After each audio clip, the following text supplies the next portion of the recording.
The term cyberpunk was not the invention of the particular group of writers it was initially coined to describe. Cyberpunk, like hippie, was essentially journalistic in origin. An attempt to describe certain literary and paraliterary phenomena associated with the 1980s. Like any journalistic neologism or the better creations of advertising copywriters, it was hollow at first, awaiting received meaning. Today it can signify any number of things. In the Wall Street Journal, for instance, it might mean the activities of pirate hackers. Someone told me yesterday that it could also signify an Italian political faction.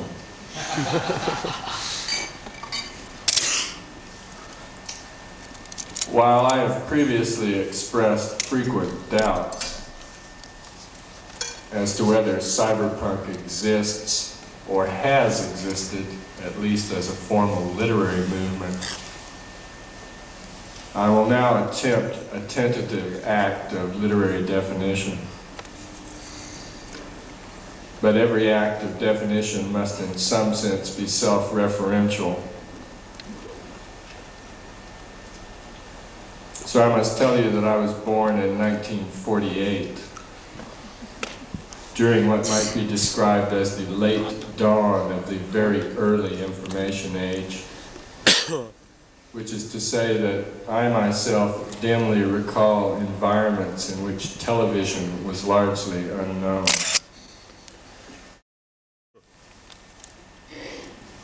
My childhood was strongly colored by rampant technological optimism and by a constant and concomitant undertone of technological paranoia and dread. The two poles of the mass imagination in those days were a glittering Futuropolis, slick as Johnson's wax, and the shadow of the nuclear wasteland.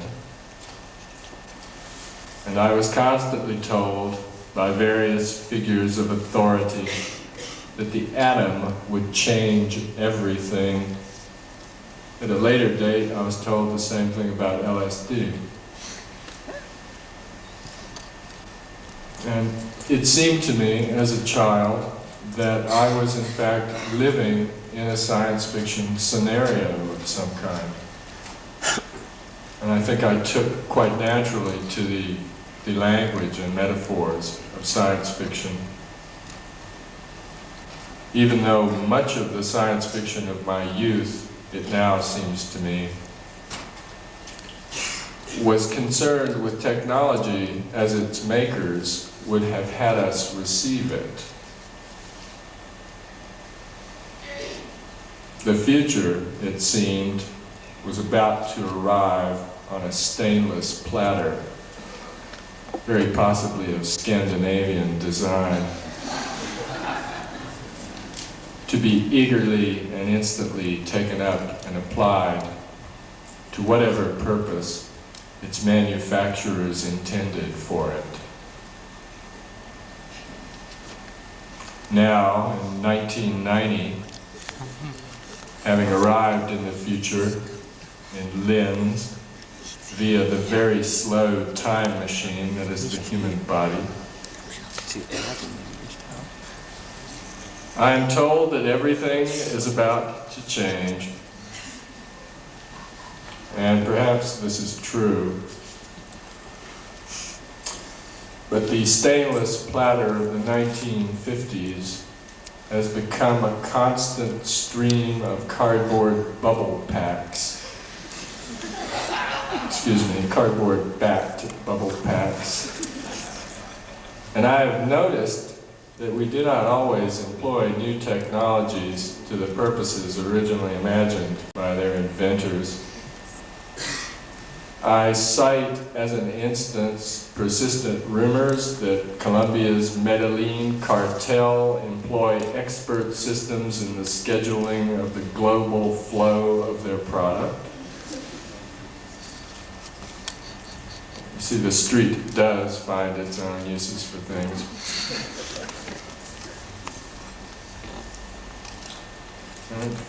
My own science fiction, like much so-called cyberpunk science fiction, seems to me to be less concerned with envisioning new technologies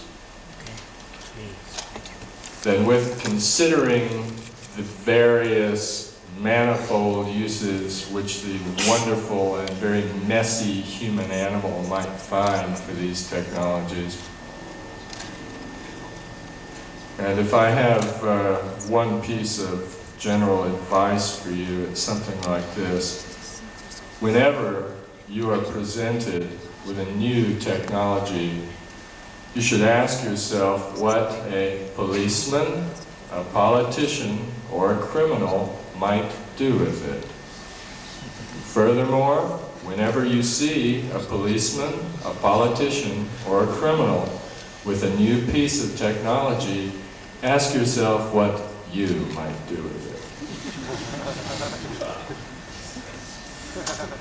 it. And whenever you are confronted with visionaries predicting the changes a given technology will bring, remember the predictions of earlier prophets. Did the men who championed broadcast television imagine MTV? I think that this sort of sneering questioning lies very much at the heart of the cyberpunk attitude, if such a thing exists. And, well, in conclusion, let me say that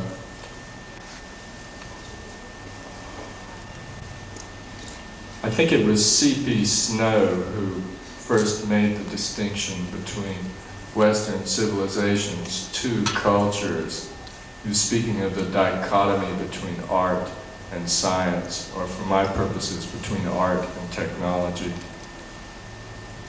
He said, in effect, that very few of us are equally conversant in both, which I think is indeed true. However, in the course of the late 20th century, we have become familiar with the would-be hybrid figure of the scientist/technologist, and there are any number of them present here today. Macintosh. But I think that if you listen very carefully to the scientist / oh, I'm sorry, Bruce says, yeah, thank you very much, Bruce. I just blew my conclusion. Let me go back. Rather, that should have been the scientist/artist.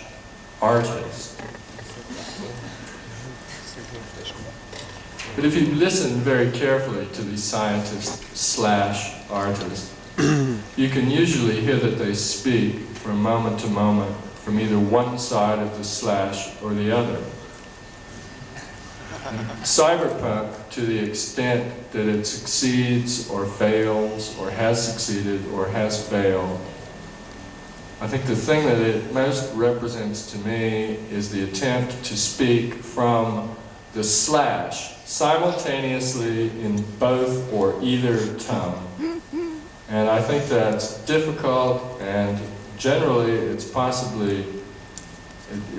it may be impossible, but I think that it's nonetheless something worth attempting. Thank you very much.